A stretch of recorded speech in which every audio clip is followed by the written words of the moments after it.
All right, so the right hand practice continues. Hey, everybody, welcome back to 2000 Hours of Banjo. My name is Mark. This is a channel dedicated to tracking my progress over 2000 hours of practice. I'm trying to learn how to play this instrument, the banjo, as an adult beginner with no musical background whatsoever in my past, not even choir back in elementary school, nothing. Anyway, I've been working more on right hand technique. The problems with the elbow kind of continue. They come and they go. I think all in all, it's getting better, but there still is that golfer's elbow going on. I find that what helps a lot is, a lot of deep tissue grinding, kind of where the tendons are to help break up any, I don't know, the scar tissue or misaligned tendon fibers. I don't know. I looked on some YouTube videos and tried a whole bunch of things, and that seems to be what's working for me now. Also, unfortunately, staying away from practicing eastbound and down. I still do practice it occasionally just to keep it kind of in my mind so I don't forget it.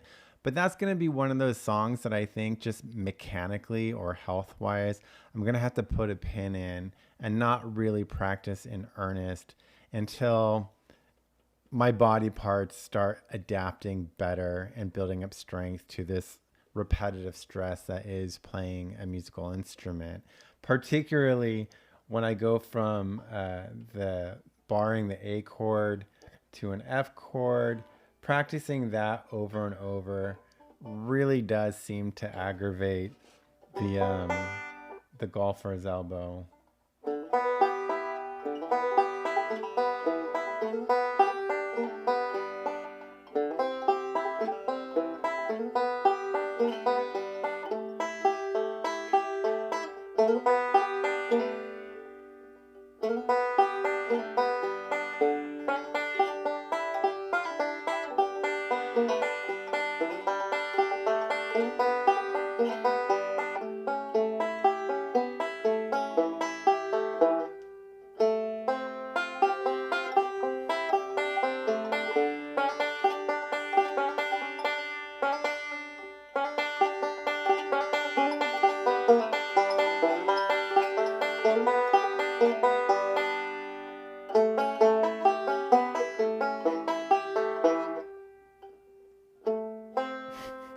And I think what it is actually is me putting too much pressure, using my thumb too much, just squeezing too hard with my thumb.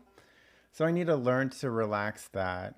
And in fact, learning to relax is probably what I was going to say is the theme of today's video. Learning how to relax and not carry tension while playing. I don't know how people do it. It's very, very hard. Over the past 2.5 years of practicing, I've definitely built some bad habits as far as keeping a lot of tension in both the right hand, the left hand, my shoulder, my back, just the whole body, even sometimes my toes. Like sometimes if I've got a song with a really challenging part, I can tell how challenging it is if I take note to see if my toes are curled against the carpet or in my shoe. If it is, then it's a hard part.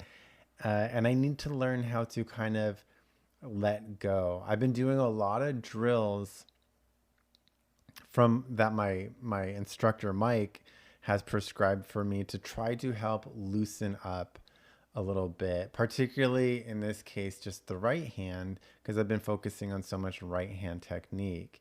And in doing so, if you watched last time, you know that I've been building up a little bit of pain in the knuckle here of my right hand. And that's because I've been planting my fingers very, very hard on the head of the banjo. And the drill that my instructor has me doing is basically keeping very light, even on the armrest. I need to make sure that when I stop playing, I check my forearm to see if there's a dent there. If there is, I'm just putting too much pressure on the armrest or the wrist rest or whatever you call it. And I'm putting way too much pressure on the head of the banjo. I can tell that just because after a bit of playing, I'll let go of the banjo and I have to kind of like straighten out my fingers because they're almost frozen in place, and that's not good. So anyway, the drill, I digress, is to skate up and down the head of the banjo while playing rolls.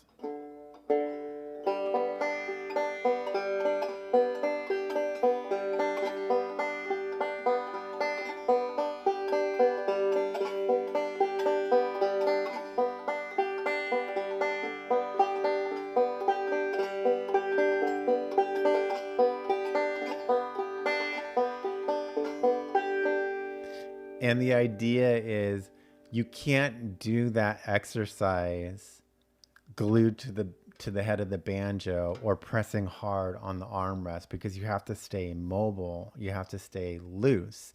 Now I do this drill right at the beginning of my practice in a way to kind of set the tone for the practice and make me take mental note of what I need to keep in the back of my mind or even the front of my mind as I go through my practice session.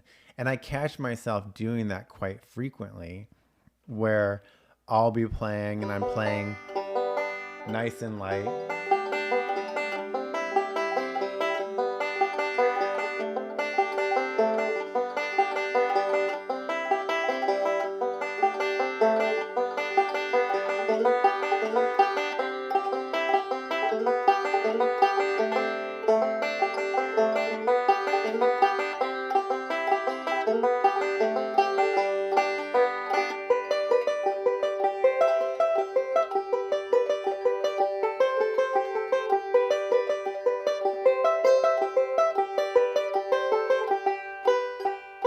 And it feels good. I'm nice and light. But then when I head into harder songs, that was Boil Them Cabbage Down, the easiest song that I know how to play at this point because I've played it so much. But when I get into more difficult songs, like say, Man of Constant Sorrow.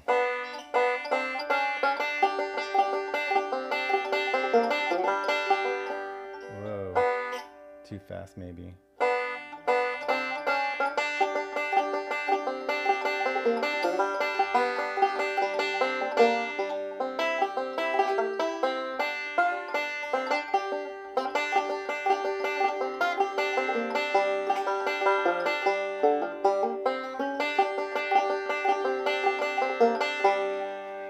I'll notice that if I'm practicing that over and over again, by the time I'm done, I'm heavy on the armrest and I'm heavy pressed hard into the head of the banjo. And that's no good. So I still need to check myself occasionally, actually quite frequently. And it's a bit like a meditation. I don't know if you've ever tried meditation before. I certainly have with my high stress job. And there's a type of meditation called mindful meditation, and it's basically the idea of like focusing on your breathing and clearing your mind of thought.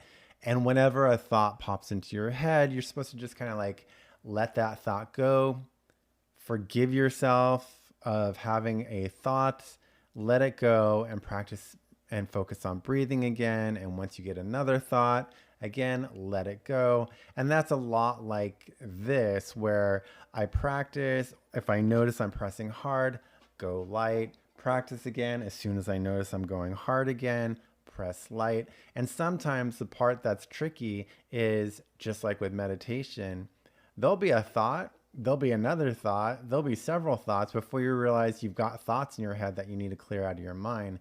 Just like there'll be pressure that I'm adding to the banjo, and I'll go for a minute or two before realizing I'm putting pressure on the banjo. So I just let that go. One of the fringe benefits, actually, there's a couple of fringe benefits of this. One obviously is, no tension and hopefully recovering the knuckle and just being lighter on the banjo. But one of the things that I've noticed also that you probably could have saw is if I'm heavy on the armrest, well, as soon as I try to move my hand up or down the head of the banjo, I'm getting a lot of movement in the neck of the banjo. Likewise, if I'm putting a lot of pressure on the head of the banjo versus the armrest, it's like this tug of war, and the poor neck of the banjo is flailing, and my left hand is now trying to geolocate to figure out where I'm supposed to be because I'm just wrestling with my banjo at that point. When I'm light, when I'm barely touching the armrest, when I'm barely touching the head of the banjo, the neck of the banjo isn't moving, it's not flailing around as much, and that makes it an easier job for my left hand to get on fret, which I think is good. The other thing that I noticed is I think it's making me faster. I really think that by being light,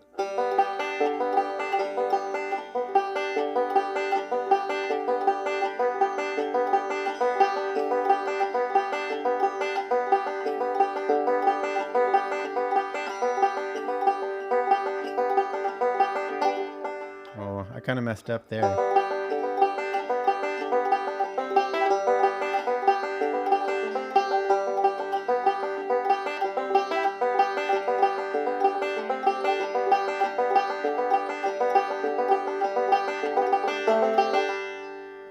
I feel like I get these moments where I'm hauling ass.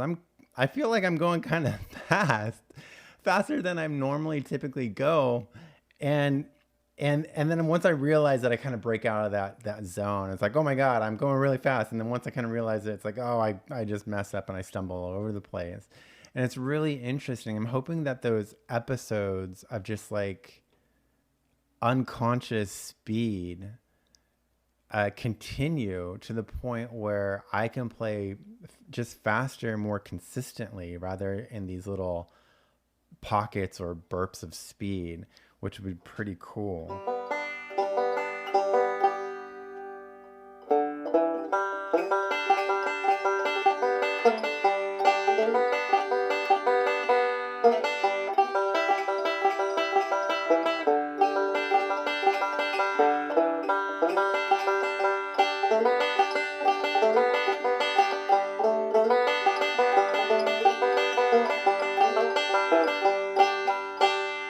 Now, I know in that particular song that I just played, that was Will the Circle Be Unbroken, my timing was way off. I started slow and I ended a whole lot faster.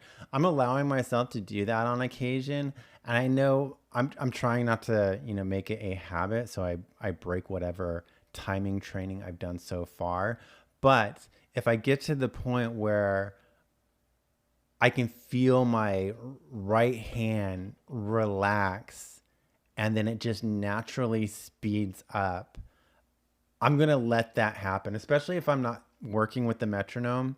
If I'm working with the metronome, I'm going to force myself to stay on time. But if I'm not, if I'm just goofing around, and this is typically just for a few minutes at the end of my practice, if I'm just goofing around, starting into a song, and as I kind of warm it up into that song, I'm going to try to let it rip if my hand wants to rip. I'm not going to slow that down. I'm not going to impede it. I'm just going to let it do its thing, what feels kind of natural and in the moment. And again, this is done sparingly at the end of the practice with a very mental effort of realizing, okay, I don't want to do this too much because I don't want to ruin my timing. The other thing that I've been working on, speaking of timing, is I've been, before my golfer's elbow developed, I was on the cusp of learning to play along with Darius Rucker's Wagon Wheel. As in, I'd play Wagon Wheel, a recording of it, and then I would try to play backup with it.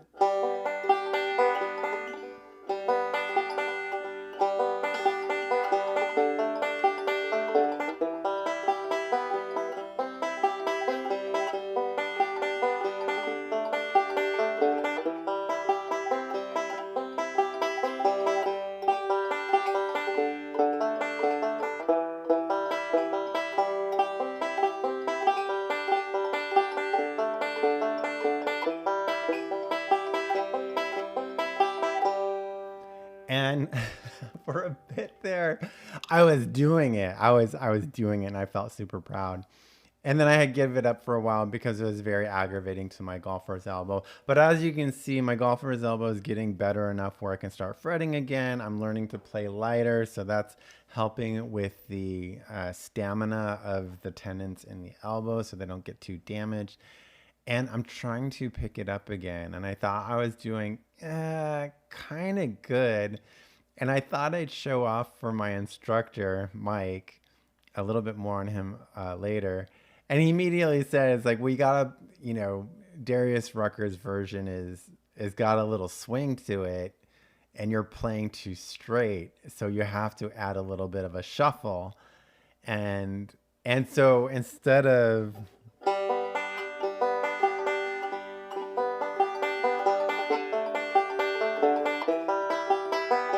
it's more.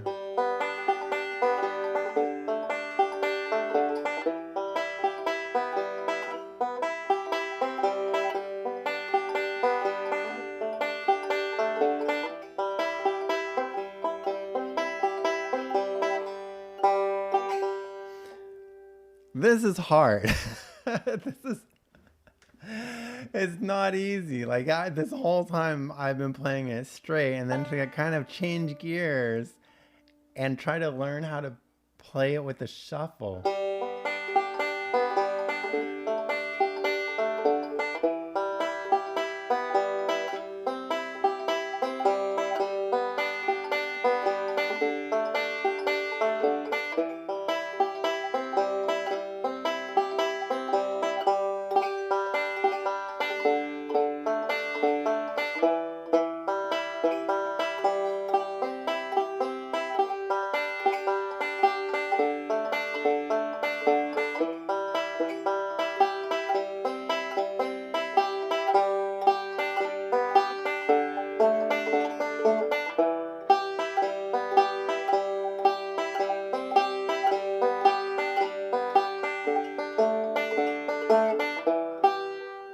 Oh, I was doing it.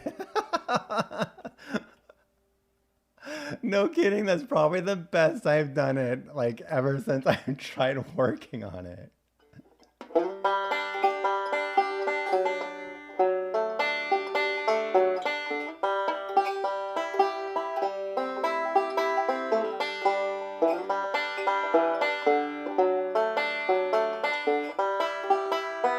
Oh no.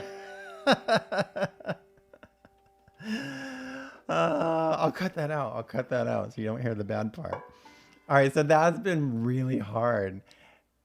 And if I thought that was hard, actually playing the break for Wagon Wheel, again, straight. Oops.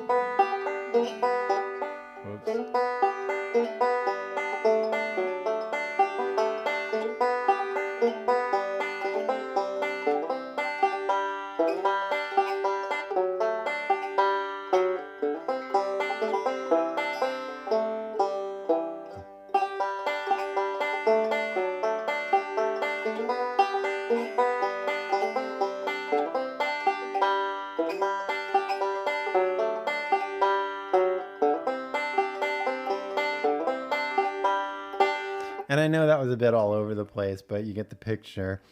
That was straight, and to try to play it with some swing. Oh my goodness.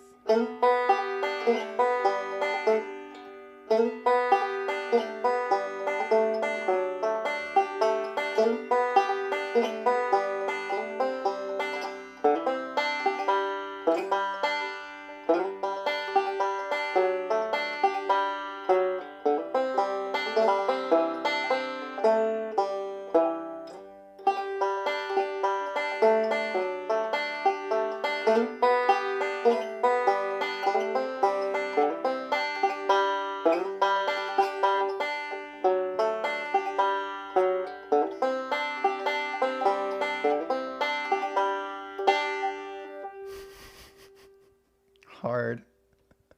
This instrument is hard. Music is hard. Anyway, I'm going to keep chipping away at that because I really do want to be able to play along with Darius Rucker's Wagon Wheel. My goal, that I would like to do is I would like to be able to play at least two forms of backup, and then when it goes to the guitar break in that song, to play my break, my banjo break along with it, all with a little swing. So I've got my work cut out for me, and I'm sure that's pretty ambitious, but every once in a while I just try to aim for the stars. But sometimes I also try to kind of aim a little easy for the good win, the easy win. And I'm going to be doing that also. I'm going to try to, it's been a really long time since I've tried to learn a new song. So I'm picking a new song to work on. This is, which is it? It's Bury Me Beneath the Willow. And this is going to be an arrangement by Mike Heading. And you can go to his website behind his paywall and you can buy the arrangement from his website. It's not that much, I don't think. And you can get like the audio recordings and so forth. Anyway, so I'm going to be working on that. And it's really rough right now. I don't even have the whole song memorized. I'm still working on it. I just started working on it like 2 or 3 days ago.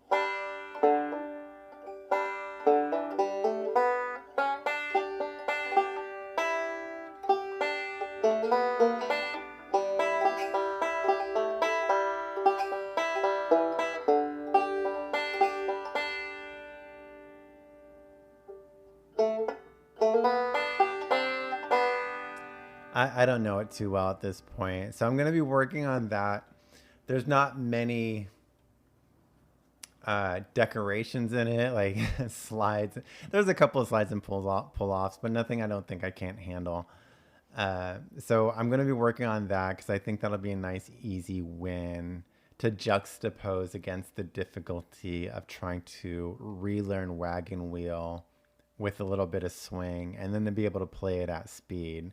That is going to be a high bar. Now, I mentioned Mike, not Mike Heading. I did mention Mike Heading, but I wanted to mention my instructor, Mike Leatherman, because he is actually in a band.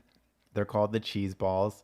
They're a local band to this area, and they were playing at a music festival down in Morgan Hill. This is just south of where I live, and I got to go see him play live. I've never seen my instructor play live before. I'll throw a picture in here of him on the stage. He was singing a country song, and then another picture of me catching him kind of off stage during one of the breaks. I also got to meet one of his other students, this guy by the name of Tom. So Tom, if you're watching, hey, it was really cool meeting you. No. Tom is learning guitar. He's learning bluegrass guitar. I'm learning bluegrass banjo.